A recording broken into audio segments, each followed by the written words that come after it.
The emergency beacon cut through the void like a scream, its alien frequencies translated into desperate pleas that echoed across the Terran communication networks. Admiral Sarah Chun stood in the command center of Luna Base, her weathered hands gripping the edge of the holographic display table as she watched the transmission replay for the 5th time. Please, anyone who can hear this. The voice belonged to Kithara, the Zilani diplomatic envoy, her normally melodic tones now cracked with exhaustion and terror. The consortium worlds are falling. One by one, they burn. We have nowhere else to turn. The Dominion advances faster than we can retreat. Our fleets are scattered, our colonies evacuated or destroyed. We beg for aid from anyone willing to listen. The transmission flickered, showing brief glimpses of burning cities on distant worlds, sleek Dominion warships carving through space like silver daggers, and streams of refugee ships fleeing into the dark. Then, it cut to Kithara herself, her pale blue skin marked with stress patterns that resembled lightning, her large eyes reflecting the orange glow of fires burning behind her. The Galactic Consortium formally requests military assistance from the Terran Federation. We know our species have had differences in the past. We know you consider us arrogant. We know we have dismissed your offers of alliance. But, please, we are desperate. The Vorthan Dominion shows no mercy. They consume everything in their path. Admiral Chun had seen the intelligence reports. The Vorthan Dominion had emerged from the Galactic Rim 18 months ago, a militaristic empire that seemed to exist solely for conquest and expansion. Their technology was advanced, their tactics brutal, and their appetite for territory seemingly endless. They had already consumed 3 minor stellar nations, and now they had set their sights on the Galactic Consortium, the same alliance of species that had repeatedly rejected human membership applications over the past century. Admiral, Captain Marcus Rivera stepped up beside her, his expression grim. The Joint Chiefs are requesting an immediate response. The President wants to know our military assessment. Chin studied the tactical displays surrounding them. The consortium controlled nearly 200 star systems, with a combined population of over 40 billion sentient beings across a dozen species. They had sophisticated technology, powerful fleets, and had been the dominant force in this sector of the galaxy for millennia. The fact that they were now begging for help spoke volumes about the threat they faced. What's our current military readiness? Chen asked, though she already knew the answer. Third Fleet is conducting training exercises in the Proxima system. 7th Fleet is on patrol near the border zones. 1st and 5th are in port for maintenance cycles. Rivera Post. We have the Terran Marine Corps fully operational across all sectors. Approximately 200,000 active personnel, with another 500,000 in reserves. The Marines. Chen almost smiled despite the gravity of the situation. While other species relied on automated systems and energy weapons, humans had perfected the art of ground warfare through millennia of conflict. The Terran Marine Corps was considered by many military analysts to be the finest infantry force in known space, though few aliens had ever witnessed them in action. What about the political situation? Chen asked. Mixed reactions from Earth's leadership. Some see this as an opportunity to gain standing with the consortium. Others remember how they've treated us. Rivera's voice carried a hint of old resentment. The Zilani especially were vocal about human primitive aggression during the trade negotiations 5 years ago. Chen remembered those negotiations well. The consortium species had been condescending at best, openly hostile at worst. They viewed humans as a young, violent species that had barely evolved beyond their warlike nature. The Zilani ambassador had famously described human military doctrine as deplorably barbaric during a public hearing. Now, that same species was calling for help. The holographic display chimed, indicating another transmission was incoming. The image of President Elena Vasquez appeared, her expression serious as she spoke from the Oval Office on Earth. Admiral Chun, I need your honest assessment. Can we help them? Chen considered her words carefully. Militarily, yes. The question is whether we should. The consortium has made their opinion of humanity quite clear over the years. I'm aware of the political complexities, President Vasquez replied. But we're talking about 40 billion lives. Can you live with letting them die because of wounded pride? It was a fair question, and one that struck at the heart of human nature. For all their reputation as warriors, humans also possessed an almost reckless compassion that often overrode tactical considerations. Chen had seen it countless times during her career. Marines risking their lives to save civilians from species that had never shown them any courtesy or respect. What are our strategic options? The president continued. Limited engagement would be our safest bet, Chen replied. We could provide intelligence support, maybe some advanced weapons technology. Low risk to our personnel. But, Chen paused. But, if the reports about Dominion capabilities are accurate, half measures won't be enough. The consortium is facing an existential threat. If we're going to help, we need to commit fully. Another voice joined the conversation. General Patricia Hayes, Commandant of the Marine Corps, speaking from her headquarters in Virginia. Admiral Chun is correct, Madam President. The consortium's military doctrine relies heavily on ship-to-ship combat and orbital bombardment. They're not prepared for the kind of ground warfare the Dominion specializes in. Their infantry forces are adequate, but they lack the experience and adaptability of human Marines. President Vasquez leaned forward. Are you suggesting we send ground forces? I'm suggesting that's where we can make the most difference, Hayes replied. The consortium has the naval assets to slow the Dominion advance, but they can't hold territory. They can't fight the kind of brutal, close-quarters combat that defines modern warfare. That's what we do best. Chen watched the tactical displays update with new intelligence. Dominion forces were indeed advancing rapidly through consortium space, but their pattern of conquest was telling. They would arrive at a system, engage the defending fleets, then land overwhelming ground forces to secure key installations and population centers. The consortium fleets would retreat rather than face total destruction, leaving their worlds defenseless. The Dominion strategy is actually quite sophisticated, Chen explained. They're not trying to destroy the consortium fleets outright. They're forcing strategic withdrawals while capturing territory and resources. Classic expansion doctrine, which means the consortium needs troops who can hold ground against superior numbers, Hayes added. Marines who won't break under pressure. President Vasquez was quiet for a long moment. What about casualties? I won't send our people into a meat grinder. Human infantry has several advantages the consortium lacks, Hayes said.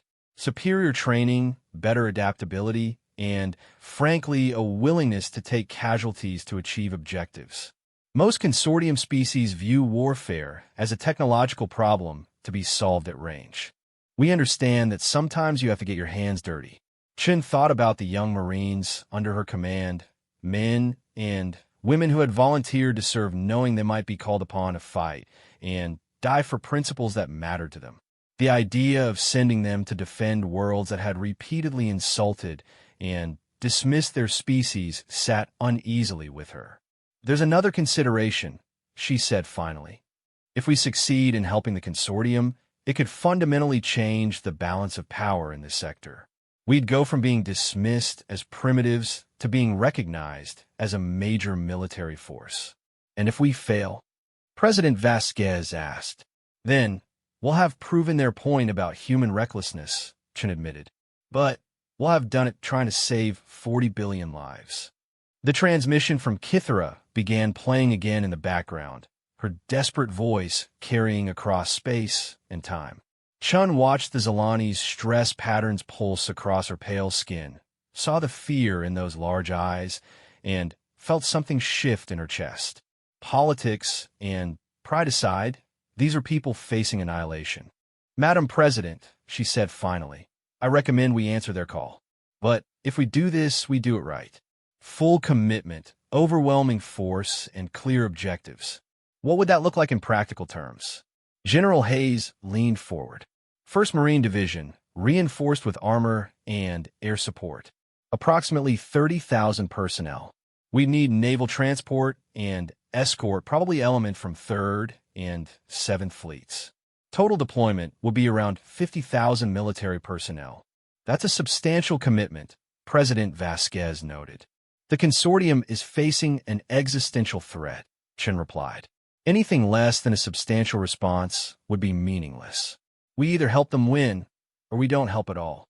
The president considered this for several minutes while data streams continued updating around them. Reports of new Dominion advances, casualty estimates, fleet movements. The galaxy was changing rapidly, and humanity stood at a crossroads. Admiral Chun, I want you to prepare deployment orders for the forces General Hayes outlined. But before we commit, I want to speak directly with the consortium leadership. They need to understand what they're asking for, and what it means to accept help from humanity. Yes, Madam President. And Admiral, when you brief our people, make sure they understand stakes. We're not just sending military aid. We're announcing humanity's presence on the galactic stage. Everything we do will be watched, judged, and remembered. The transmission ended, leaving Chun alone with her thoughts and the weight of impending decisions. She looked out through the command center's massive windows at the blue marble of Earth hanging in the void below. Somewhere down there, Marines were training, preparing for conflicts they couldn't yet imagine. Soon, some of them might be fighting and dying on alien worlds for people who had never shown them respect or gratitude. But that was what humans did. They helped, even when it cost them everything. They fought, even when the odds were impossible. They stood between the innocent and the dark, regardless of species or politics or past grievances. Captain Rivera approached her station. Orders, Admiral, prep the communication array for a response to the consortium. And get me General Hayes on a secure line. If we're doing this, we're going to do it right. She turned back to the tactical displays, already beginning to visualize the deployment logistics. Ships, troops, supplies, support systems. The machinery of human warfare beginning to turn in response to an alien cry for help. The consortium had begged for aid. Soon, they would learn what it meant when Terran Marines answered that call. In the depths of space, Dominion fleets continued their inexorable advance toward the heart of consortium territory, unaware that they were about to face an enemy unlike any they had encountered before. An enemy that had learned warfare in the harsh crucible of their home world, refined it through centuries of conflict, and perfected it through an unwavering commitment to protecting those who could not protect themselves. The galaxy was about to meet humanity at war. Chen began drafting the response that would change everything. The USS Indomitable cut through hyperspace like a blade through silk, her massive bulk carrying 15,000 Terran Marines toward a destination most had never heard of 6 months ago. Colonel James Reaper Morrison stood in the ship's observation deck, watching the swirling patterns of hyperspace through the reinforced viewport. Behind him, the steady hum of conversation from his senior staff mixed with the distant sounds of Marines preparing for deployment. 3 weeks had passed since President Vasquez had authorized Operation Lifeline, the largest deployment of human military forces beyond Earth's solar system. The response from the Galactic Consortium had been immediate and grateful, though tinged with the kind of bureaucratic requirements that made Morrison's jaw clench. Environmental suits rated for 30 different atmospheric compositions. Cultural sensitivity briefings for a dozen alien species. Dietary restrictions that filled 17 pages of documentation. What they hadn't provided were decent intelligence reports about the enemy. Colonel, Major Sarah Kim approached from behind, her tablet displaying the latest updates from the Joint Command structure. We got the final deployment orders from Admiral Chun. 1st and 2nd Battalions will deploy to Kepler 442b, designated as Sanctuary by the Consortium. It's a Zilani colony world with approximately 2 million inhabitants. Morrison turned from the viewport, his weathered face marked by decades of military service. At 52, he was older than most field commanders, but his experience made him invaluable for this kind of operation. What's the tactical situation? Complicated, Kim admitted. The Dominion advance has been faster than the Consortium predicted. They've taken 4 systems in the past week alone. Sanctuary is directly in their projected path of advance. Defenders? Minimal. The Zalani garrison pulled back to defend their core worlds. There's a planetary defense force of about 3,000, but they're essentially civilians with basic training. Kim's expression was grim. The Consortium is treating this as a delaying action. They want us to slow down the Dominion advance while they prepare defensive positions deeper in their territory. Morrison frowned. The mission parameters have been cleared during the planning phase. Deploy to reinforce Consortium defenses and help establish a stable front line. What Kim was describing sounded more like a sacrifice play, using human forces to buy time while the aliens retreated to safety. What about naval support? The Zalani 4th Fleet will maintain orbital presence as long as possible, but they have orders to withdraw rather than risk total destruction. Kim hesitated. Colonel, I think we need to be prepared for the possibility that we'll be on our own down there. The thought had occurred to Morrison as well. Humans were the new players in this galactic conflict, and despite the grateful rhetoric from Consortium leadership, he suspected they were viewed as expendable. The aliens would be happy to let human Marines bleed while they preserve their own forces for the final defense of their core worlds. What do we know about Dominion ground forces? Morrison asked. That's where it gets interesting, Kim replied, swiping through her tablet to display classified intelligence reports. The Dominion military is built around a species called the Vorthani. They're physically impressive, 7 feet tall on average, natural armor plating, enhanced strength. But their ground tactics are unusual. How unusual? They rely heavily on overwhelming firepower and shock tactics. Orbital bombardment, followed by massive ground assaults using automated weapon systems. The few survivors from conquered worlds describe it as a metal tide, waves of robotic infantry, supported by Vorthan commanders. Morrison studied the tactical assessments, noting gaps in the intelligence. Combat effectiveness against determined resistance? Unknown, Kim admitted. The Consortium species they've faced so far have either surrendered after orbital bombardment or retreated when ground forces landed. There haven't been any significant infantry engagements. So we're going in blind against an unknown enemy with questionable support from allies who consider us expendable. Morrison smiled grimly. Sounds like Tuesday to me. The intercom crackled to life, carrying the voice of Captain Rebecca Torres, commander of the Indomitable. Attention all personnel, we will be dropping out of hyperspace in 30 minutes. Marine units, prepare for final deployment briefings. Morrison made his way through the ship's corridors, passing groups of Marines conducting last-minute equipment checks. These were the best trained, most experienced infantry forces humanity had ever produced. They carried weapons that could punch through tank armor, wore powered armor that enhanced their strength and speed, and possessed a level of tactical training that had been refined through decades of peacekeeping operations and counterinsurgency campaigns. More importantly, they possessed something the Consortium species seemed to lack, an absolute refusal to quit when things got difficult. The main briefing amphitheater was packed with Marines from both battalions, nearly 4,000 of the finest soldiers Earth had ever produced. Morrison stepped to the podium, looking out at faces that ranged from eager 18-year-old privates to grizzled sergeants with multiple combat deployments. Ladies and gentlemen, he began, his voice carrying clearly through the room's acoustic systems. In a few hours, you're going to set foot on an alien world to fight an enemy we know very little about, in support of allies who have spent the last century telling us we're too primitive to join their club.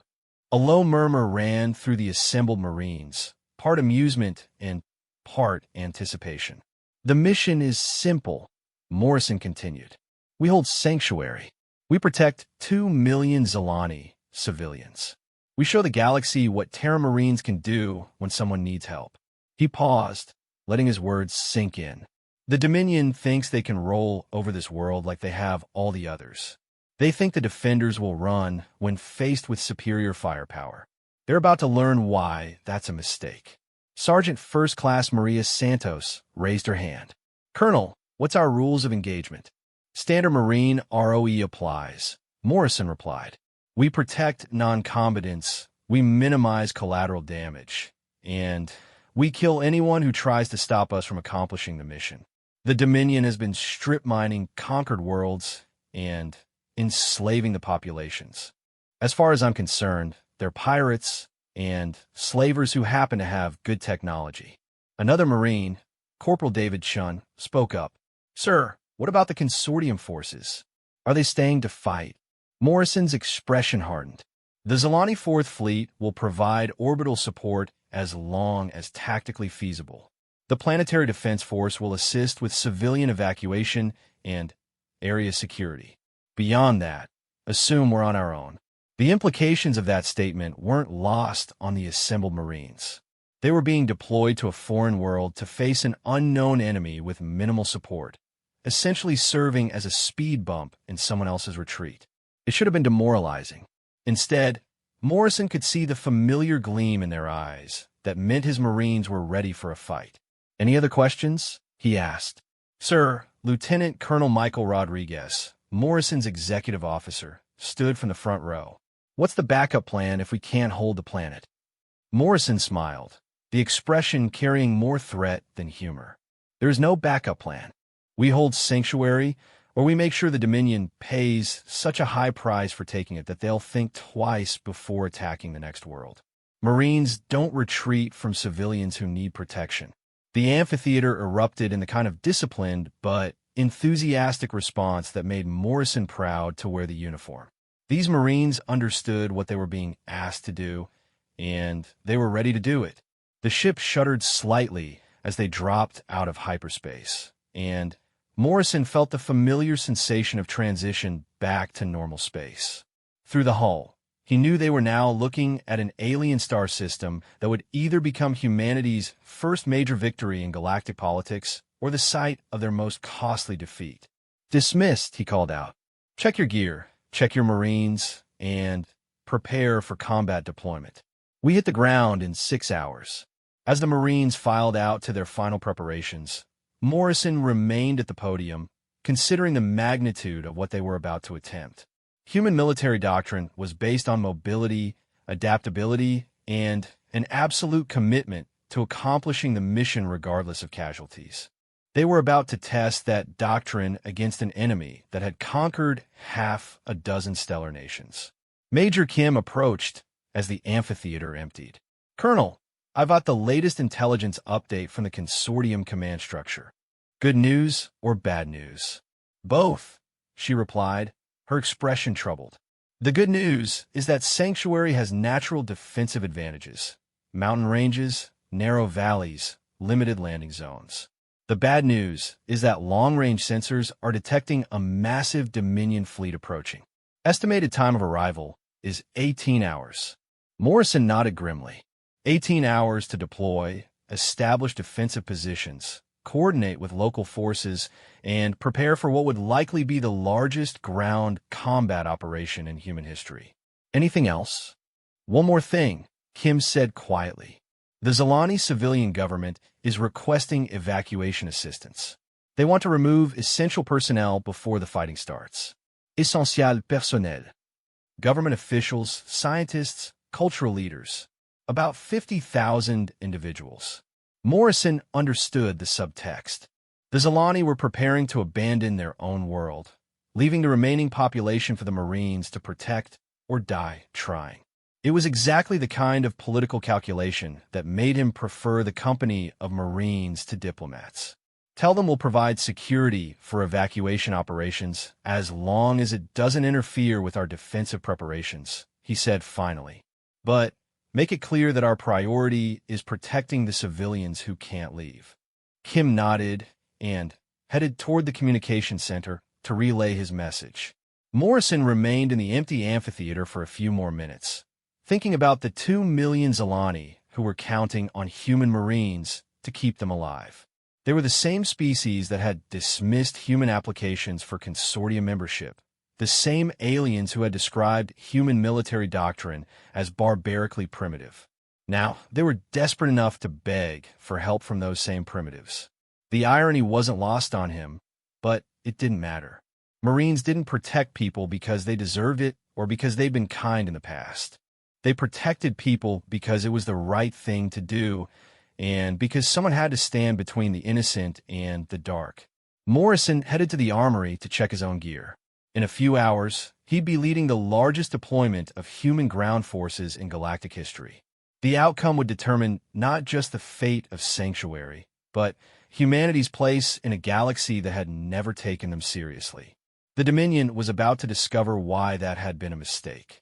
The transport shuttles descended through Sanctuary's pale, orange atmosphere like falling stars, their heat shields glowing as they carried the first wave of Terran Marines toward an alien world that would test everything they had trained for. Sergeant First Class Maria Santos gripped her rifle tighter as the shuttle bucked through atmospheric turbulence, surrounded by 35 Marines who represented the finest Earth had to offer. Through the small viewport beside her seat, Santos caught her first glimpse of Sanctuary surface. The world was beautiful in an alien way. Crystalline cities that seemed to grow from the landscape itself, connected by flowing roadways that followed the natural contours of the land. Pale blue forests stretched between mountain ranges that jutted skyward like broken teeth, and 3 small moons hung in the daylight sky like distant pearls. It looked peaceful. It looked like the kind of place worth protecting. 2 minutes to touchdown. The pilot's voice crackled through the comm system.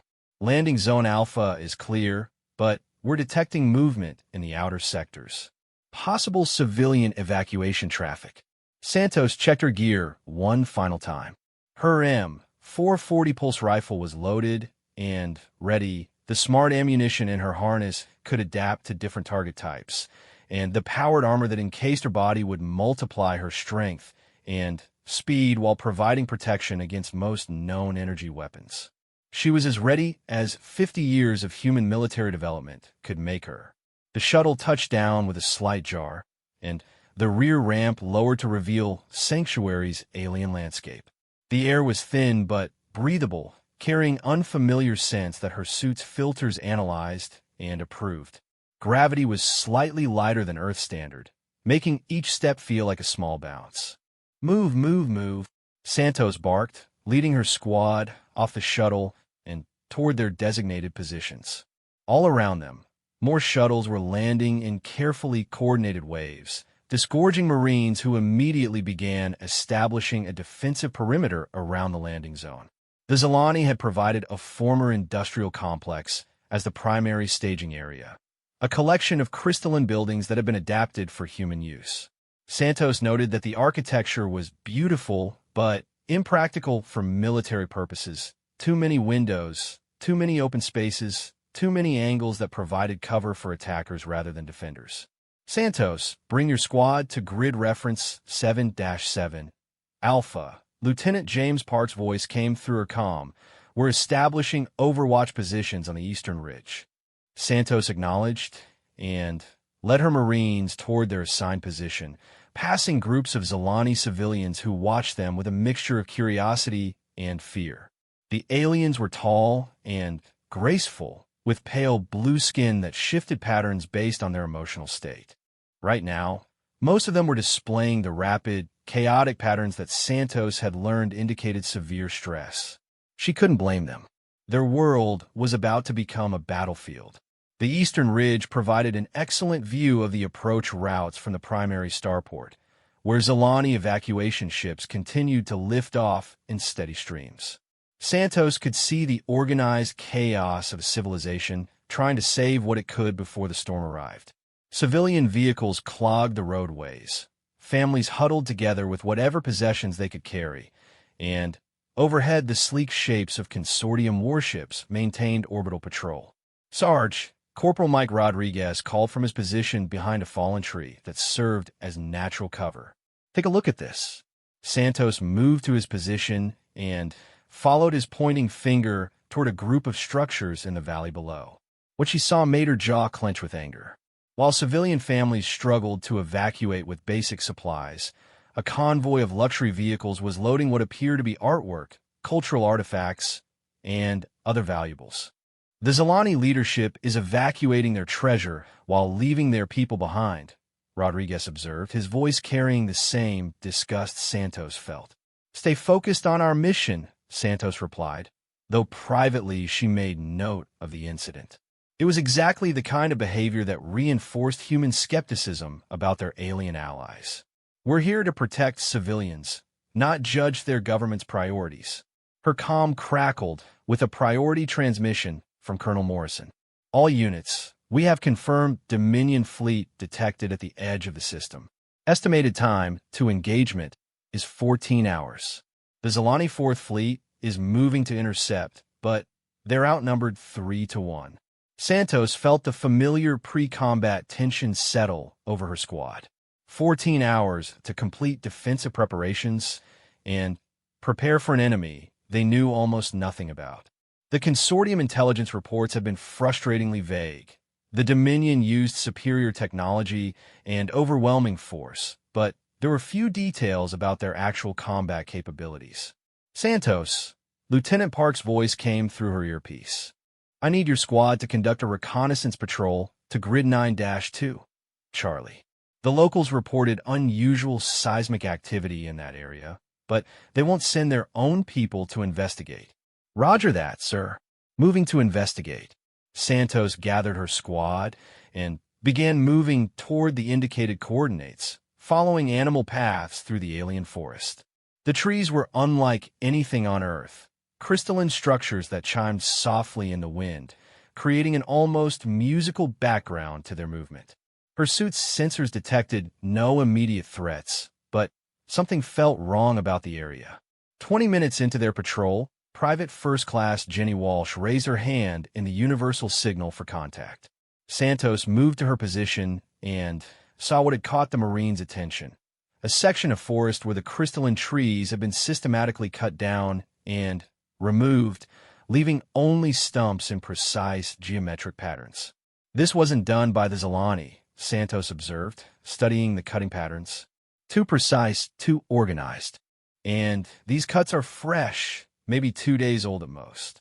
Rodriguez knelt beside one of the stumps, running his armored fingers over the smooth surface. Whatever did this cut through these trees like butter. No splintering, no rafegis. Advanced technology.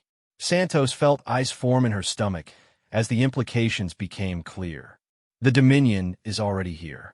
They've been conducting advanced reconnaissance, while the consortium was focused on fleet movements. She activated her comm immediately. Control, this is Santos. We have evidence of Dominion advanced forces already on planet. Request immediate extraction and reinforcement. Colonel Morrison's voice came back within seconds, sharp with urgency. Negative on extraction, Santos. You're closest to the contact site. I need you to determine the size and composition of Dominion forces in your area. How many hostiles are we looking at? Santos spread her squad into defensive positions and began a careful examination of the area. The cut trees formed a pattern that suggested a landing zone for small craft, probably stealth vehicles designed to avoid orbital sensors. Boot prints in the soft soil showed signs of heavy, armored figures moving in precise formations. Estimate at least 50 individuals based on track patterns, she reported. Heavy equipment, probably powered armor. Movement patterns suggest professional military, not raiders or scouts. Can you track their movement? Santos studied the terrain, following the subtle signs of passage through alien vegetation. The Dominion forces had moved with purpose, following natural concealment toward the civilian population centers. They weren't trying to engage military forces. They were positioning themselves to strike at defenseless targets. They're moving toward the evacuation centers, Santos realized with growing horror. Sir, I think they're planning to hit the civilian gathering points during the main assault. Morrison's response was immediate and decisive. Santos, you are authorized to engage and eliminate Dominion advance forces. Protect those civilians at all costs. Reinforcements are en route to your position. Santos felt the familiar surge of adrenaline that came with receiving clear combat orders. Roger that, Colonel. Moving to intercept. She gathered her squad around her, studying the tactical display on her wrist computer. The Dominion forces were moving through a narrow valley that led directly to the primary civilian evacuation center, where thousands of Zalani families were gathered waiting for transport off-world. Listen up, she told her Marines. "We've got approximately 50 hostiles moving towards civilian targets. They probably think they're dealing with consortium security forces who'll run at the first sign of serious resistance. They're about to learn the difference between Zilani peacekeepers and Terran Marines." Corporal Rodriguez checked his weapon systems. "Rules of engagement, Sarge?"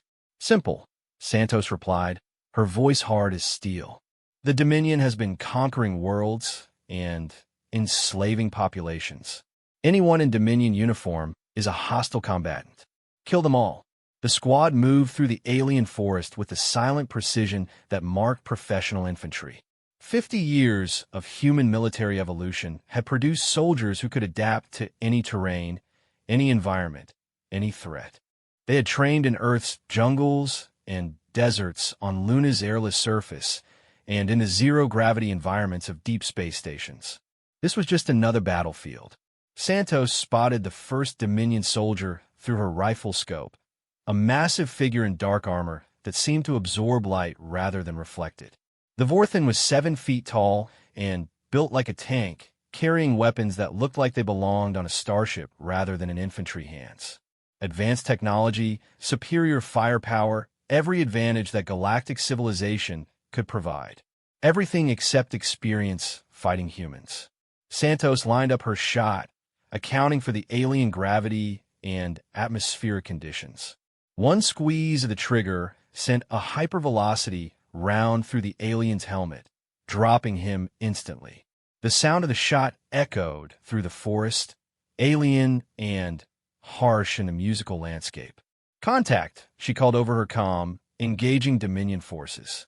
The battle that followed was brief and decisive. The Dominion soldiers had been expecting to face consortium forces, aliens who relied on technology and long-range weapons, who would retreat when faced with superior firepower.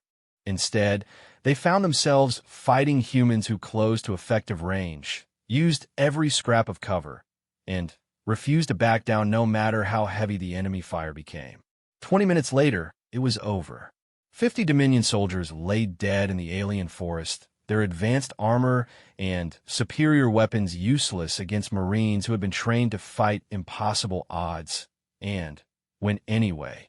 Santos stood among the enemy dead, looking at weapons and equipment that represented technology decades ahead of anything Earth possessed. It should have been an easy victory for the Dominion. Should have been a massacre of primitive humans by advanced aliens. Instead, it had been exactly the opposite. "Control, this is Santos," she reported. "Dominion advance force eliminated. Civilian evacuation center is secure." Morrison's voice came back with satisfaction that carried clearly over the comm. "Outstanding work, Santos. Return to base for debriefing. I want detailed assessments of enemy equipment and tactics." As her squad began collecting intelligence from the dead aliens, Santos allowed herself a moment of grim satisfaction. The Dominion had made the same mistake as every other enemy humans had ever faced. They had underestimated what motivated people who fought for something bigger than themselves. The galaxy was about to learn that lesson on a much larger scale. In orbit above Sanctuary, the first elements of the Dominion fleet began entering the outer system, confident that they would face the same token resistance they had encountered on every other world. They had no idea that they were approaching a planet defended by a species that had perfected warfare through 10,000 years of constant conflict. The real battle was about to begin. The Dominion fleet emerged from hyperspace like a plague of metal locusts, their dark hulls blotting out the stars as they formed attack formations above Sanctuary. Admiral Vextar stood on the bridge of the dreadnought Inevitable Conquest, his massive frame encased in ceremonial armor that bore the scars of a dozen conquered worlds. Through the viewport, he could see the small Zilani fleet moving to intercept, a pathetic gesture that would be swept aside within hours. "Fleet Admiral," his tactical officer reported, "we detect approximately 30 consortium vessels in defensive positions around the planet. Standard Zilani configuration, fast attack craft, and support cruisers. No dreadnoughts or heavy battle platforms. Vextar's mandibles clicked in satisfaction. The Zilani had always relied on speed and evasion rather than direct confrontation. Their ships were beautiful but fragile, designed for diplomatic missions and trade protection rather than serious warfare. What are the planetary defenses? Minimal, the officer replied. Standard civilian infrastructure with emergency shield generators. No orbital weapons platforms or defensive stations. Intelligence indicates the primary garrison forces withdrew 3 days ago. And the population? Approximately 2 million civilians in various population centers. Long-range scans detect evacuation efforts in progress, but they are proceeding slowly. Estimate at least 70% of the population remains planetside. Perfect. The Dominion had perfected the art of conquering civilized worlds by targeting the very compassion that made their enemies weak. The Zilani would not retreat, while millions of their people remained trapped on the surface. They would fight a desperate defensive action, sacrifice their fleet in a futile gesture, and ultimately watch their world burn anyway. Begin the assault, Vextar commanded. Standard conquest protocol. Eliminate the defending fleet. Establish orbital superiority, then deploy ground forces to secure strategic locations. I want this world pacified within 48 hours. The Dominion fleet moved forward like a tide of death, their weapons charging with energies that could shatter mountains. Vextar had commanded this same formation in the conquest of the hegemony of stars, the corporate worlds, and the Free Systems Alliance. Each campaign had followed the same pattern. A brief space battle followed by overwhelming ground assault against demoralized defenders. The first energy volleys reached across space, Dominion particle beams, and plasma cannons targeting the lead Zilani vessels. But instead of the expected evasive maneuvers, the alien ships accelerated directly toward the Dominion formation, their own weapons blazing in defiance. Curious, Vextar observed as he watched the tactical display. They're showing more spine than usual. The space battle that followed was savage but predictable. The Zilani ships fought with desperate courage, their sleek hulls dancing between Dominion heavy weapons while their own energy arrays carved glowing wounds in enemy armor. But courage could not overcome physics. One by one, the defending ships died in flowers of flame and venting atmosphere. Admiral Kithara watched from the bridge of her flagship as her fleet was systematically destroyed around her. The Dominion's firepower advantage was overwhelming, their tactical coordination perfect. In 30 minutes of combat, she had lost 2/3 of her command, and the survivors were running low on ammunition. Admiral, her communications officer called, "We're receiving a transmission from the surface. The Terran commander requests permission to coordinate fleet operations." Kithara's stress patterns flared across her pale skin. The human Marines had been planetside for barely 20 hours, and she had written them off as a symbolic gesture, brave but ultimately meaningless. What could primitive aliens possibly contribute to a space battle? "Put them through," she ordered. The holographic display flickered, showing the face of Admiral Sarah Chun aboard the human command ship that had remained in the outer system. The woman's expression was calm despite the carnage visible on the tactical screens behind her. "Admiral Kithara, I'm Sarah Chun, Terran Navy. I have a proposal for you." "Admiral Chun, unless your proposal involves a miracle, I'm afraid we have little time for discussion," Kithara replied, wincing as another of her ships exploded in the distance. "Actually, that's exactly what I'm offering," Chun said with a slight smile. "The Dominion fleet is focused on you right now. Their formation is perfect for a conventional engagement, but they're not expecting unconventional tactics." "What do you mean?" "My Marines on the surface have identified the Dominion command protocols," Chun explained. "Their entire fleet operates on centralized command structures transmitted from the flagship. Take out their command ship, and you create massive confusion in their fleet coordination." Kithara studied the tactical display. The Dominion flagship was indeed positioned at the center of their formation, protected by layers of escort vessels and point defense systems. Impossible. Their flagship is too well defended. We don't have the firepower to break through their screening forces. You don't, Chen agreed. But you don't need to. I need you to do something that's going to seem insane. Order your remaining ships to conduct a fighting withdrawal toward the outer system. Make them think you're retreating in panic. That's not much of a strategy, Kithara observed. Trust me, Chen replied. Humans have been fighting impossible odds for millennia. We've learned a few tricks along the way. With nothing to lose and her fleet dying around her, Kithara gave the order. Her remaining ships broke off their attack and began accelerating toward the edge of the system, their weapons still firing, but their formations suggesting panic and disorganization. Vextar watched the retreat with satisfaction. Predictable. The Zilani lack the stomach for real warfare. Order the fleet to pursue.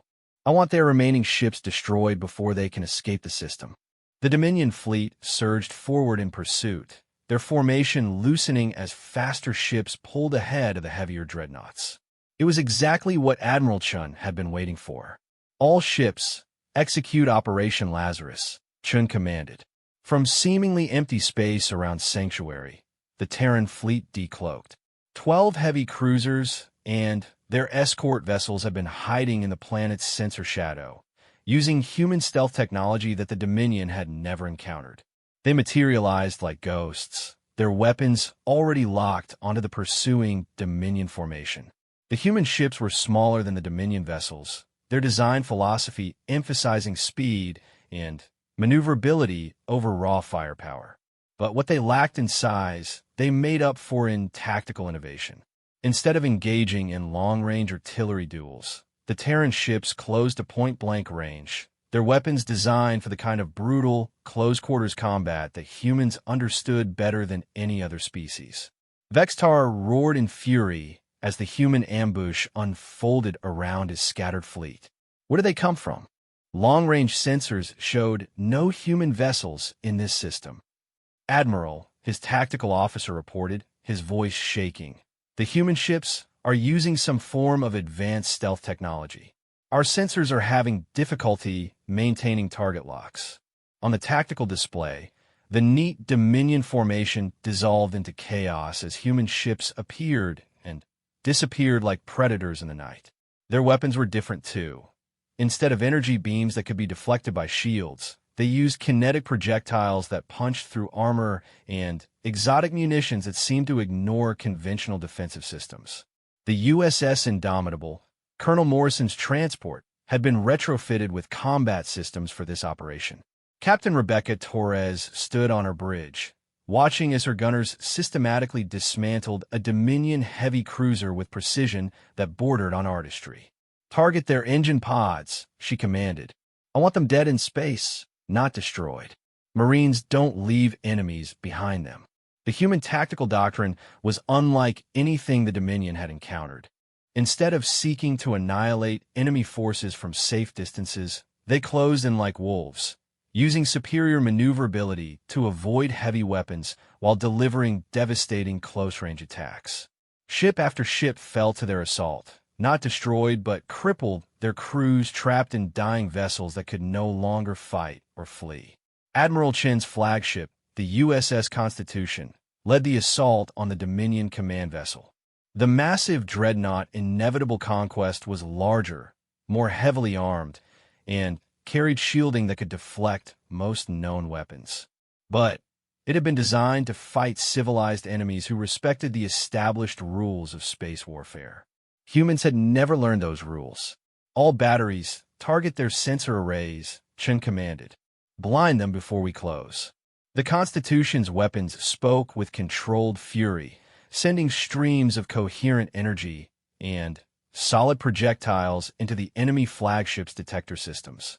The Dominion ship returned fire, its massive guns capable of vaporizing smaller vessels with single shots. But Chen's ship danced between the incoming fire with an agility that seemed impossible for something so large. Human naval architecture had been influenced by millennia of atmospheric flight, creating vessels that moved like living things rather than the ponderous juggernauts favored by most alien species. Ma'am, the tactical officer reported, Their shields are adapting to our energy weapons. Then, we stop using energy weapons, Chen replied calmly. Switch to kinetic penetrators, maximum velocity. The Constitution's railguns spoke, sending tungsten projectiles downrange at significant fractions of light speed. The rounds punched through the Dominion shields as if they weren't there, drilling deep into the enemy hull and detonating with nuclear fury. Aboard the inevitable Conquest, Vextar felt his ship shudder under impacts that his engineers had assured him were impossible. How are their weapons penetrating our deflector screens? Unknown, Admiral, his tactical officer replied. Their technology appears to be based on entirely different principles from standard galactic norms. Through his viewport, Vextar could see the human ship closing to what any civilized commander would consider suicidal range. Its hull bore scars from Dominion weapons, but it kept coming with the relentless determination of a predator that had found wounded prey. All weapons, concentrate fire on the human flagship, he commanded. Destroy it before it can. The Constitution's final attack run brought it within knife-fighting range of the massive Dominion vessel. At this distance, Chen's weapons could target specific systems with surgical precision. Her Marines had provided detailed intelligence about Dominion ship construction, and she used that knowledge to devastating effect. Precision strikes disabled the command ship's communications array, cutting its connection to the rest of the fleet. Secondary attacks crippled its weapons systems and engine pods, leaving it helpless. The final assault was delivered by boarding pods, armored projectiles containing Marine assault teams that punched through the enemy hull like bullets through paper. Vextar found himself facing human Marines in the corridors of his own flagship. Soldiers in powered armor who moved with deadly purpose through passages that should have been impregnable. His own troops were brave and well-equipped, but they had been trained for fleet operations and orbital bombardment, not the kind of brutal close-quarters combat the humans had perfected. Within an hour, the most powerful warship in the Dominion fleet had fallen to Marines who treated ship-to-ship boarding actions as routine operations. With their command ship captured and their formation shattered, the remaining Dominion vessels found themselves facing a coordinated assault by human and Zilani forces. Cut off from central coordination, individual captains began making their own tactical decisions: retreat, surrender, or desperate final attacks that accomplished nothing but their own destruction. Admiral Chen stood on the bridge of the captured Dominion flagship, watching as the enemy fleet dissolved into scattered remnants fleeing toward the edge of the system. Around her, Marine engineers worked to extract intelligence from alien computer systems, while Colonel Morrison coordinated the ground assault that would follow. The space battle was over. The Dominion had learned their first lesson about fighting humans. Superior technology was meaningless without the tactical flexibility to use it effectively. But Vextar's ground forces were already launching from their transports, confident that they could overwhelm whatever primitive defenses the humans had established on Sanctuary's surface. They were about to discover that space battles were only the beginning of human warfare. The real test would come when Dominion soldiers faced Terran Marines on the ground they had chosen to defend. The Dominion assault pods screamed through Sanctuary's atmosphere like falling meteors, their heat shields glowing cherry red as they carried 10,000 elite soldiers toward what should have been an easy conquest. War Commander Thexmal stood in the lead pod, his massive frame secure in crash webbing, studying tactical displays that showed the landing zones his forces would secure within the hour. Intelligence indicated minimal ground resistance. A few thousand human Marines scattered across multiple defensive positions, supported by whatever remained of the local civilian militia. The humans had surprised the fleet with their unorthodox tactics, but ground warfare was different. Here, superior numbers and firepower would tell. Here, the Dominion would demonstrate why they had conquered half the galaxy. War Commander, his aide reported, "We have confirmed landing zones at Sites Alpha through Delta. Resistance appears light. The humans have concentrated their forces around civilian population centers rather than establishing proper defensive lines." Texmal es mandibles clicked in satisfaction. The humans were making the same mistake as every other species the Dominion had faced, allowing emotional attachment to civilians to compromise their tactical judgment. A properly deployed military force would have established killing fields and fallback positions, trading space for time while inflicting maximum casualties on the attackers. Instead, the humans had positioned themselves to protect every civilian settlement, spreading their limited forces across dozens of defensive positions that could be overwhelmed piecemeal. It would be a massacre.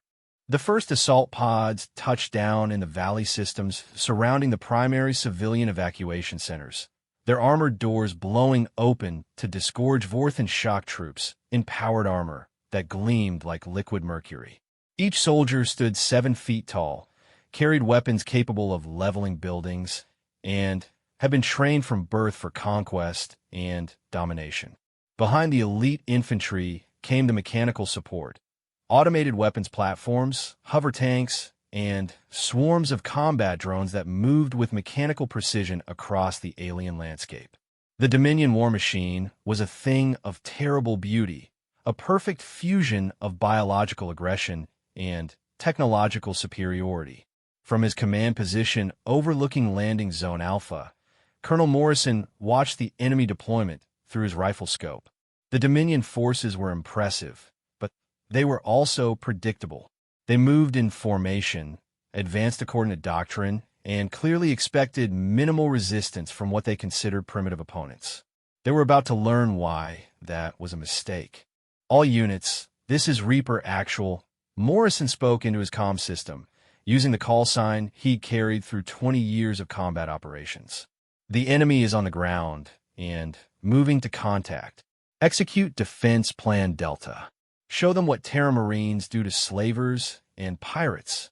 Across the valley system, Marine positions came alive with controlled violence.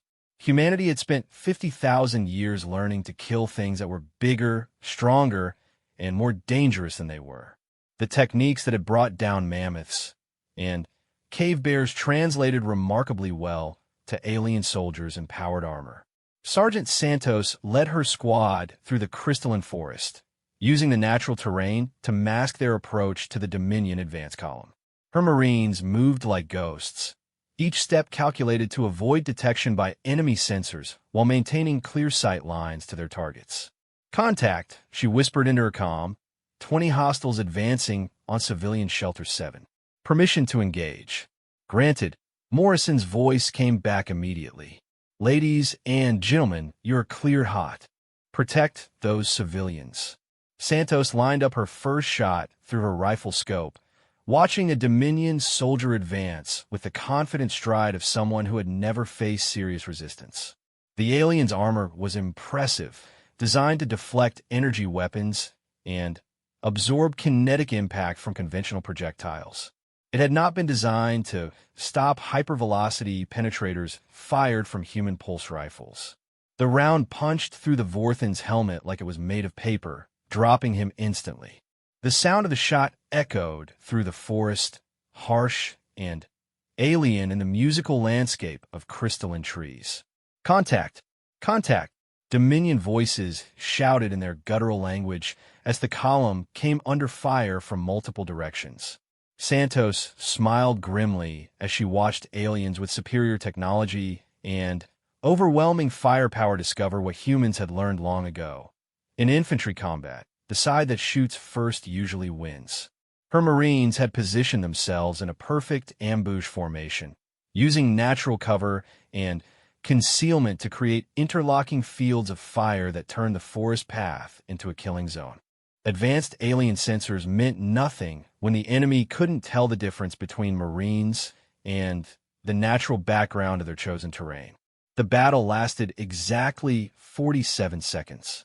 When it was over, 20 Dominion soldiers lay dead among the crystalline trees, their advanced weapons and powered armor useless against Marines who had turned warfare into a science. Similar engagements erupted across the valley system as human squads made contact with Dominion advance forces. In each case, the pattern was the same. Aliens who relied on technology and Overwhelming firepower found themselves facing enemies who understood that warfare was about more than superior equipment. War Commander Thexmal received the reports with growing alarm. His advanced forces were being decimated by what should have been token resistance. Entire squads were disappearing without managing to inflict casualties on the human defenders. Heavy weapons teams were being eliminated by enemies they never managed to locate. Impossible, he snarled, studying the tactical displays. We have superior numbers, superior technology, and superior firepower. How are these primitives defeating professional soldiers? His tactical officer's response was hesitant. War Commander, the humans appear to be using unconventional tactics. They're not engaging in direct confrontation. Instead, they're conducting ambush operations and immediately withdrawing to new positions. Cowardice, Thexmal declared. They refuse to face us in honorable combat. It was exactly the kind of thinking that had made the Dominion successful against civilized enemies who fought according to established rules of warfare. Unfortunately for them, humans had never learned those rules. They fought to win, using whatever tactics and techniques gave them the best chance of accomplishing their mission.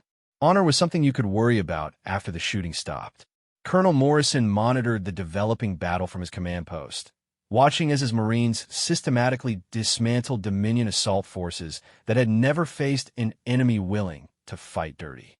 The aliens had superior technology, but they lacked the tactical flexibility that came from millennia of fighting impossible odds. Sir, Major Kim reported, we're getting reports from all sectors. Enemy casualties are running approximately 8-1 in our favor, but they're adapting. They're calling in heavy support and changing their advanced tactics. Morrison nodded grimly. The Dominion wouldn't stay confused forever. Their commanders would eventually realize they were fighting an enemy that didn't respect conventional military doctrine, and they would adapt their own tactics accordingly. When that happened, human advantages in mobility and surprise would diminish rapidly. How are our ammunition reserves? Adequate for now, but we can't sustain this kind of engagement indefinitely, Kim admitted. We're burning through smart rounds faster than projected. Through his command post windows, Morrison could see streams of Zalani evacuation ships lifting off from the spaceport, carrying civilians to safety among the human fleet that now controlled Sanctuary's orbital space. Admiral Chun had kept her word. As long as the Marines held the ground, the Navy would protect the evacuation routes. But 10,000 Dominion soldiers were still planetside, and more were landing every hour.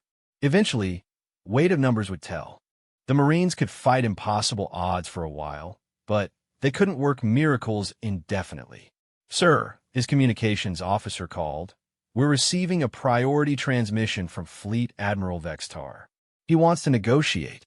Morrison's eyebrows rose slightly. The Dominion had never shown interest in negotiation before. They conquered, enslaved, and moved on to the next target.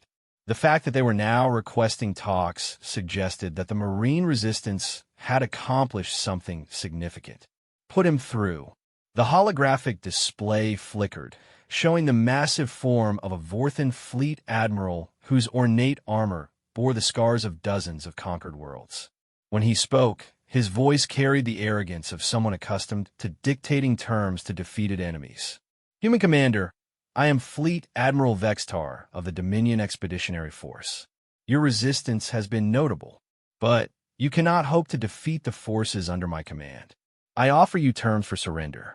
Morrison studied the alien's image with the calm expression of someone who had been threatened by experts. I am listening. Your forces will lay down their arms and submit to Dominion authority. In return, I guarantee that your soldiers will be treated according to the established conventions for military prisoners. You have my word as a Dominion officer. And the civilians? Vextar's expression shifted slightly.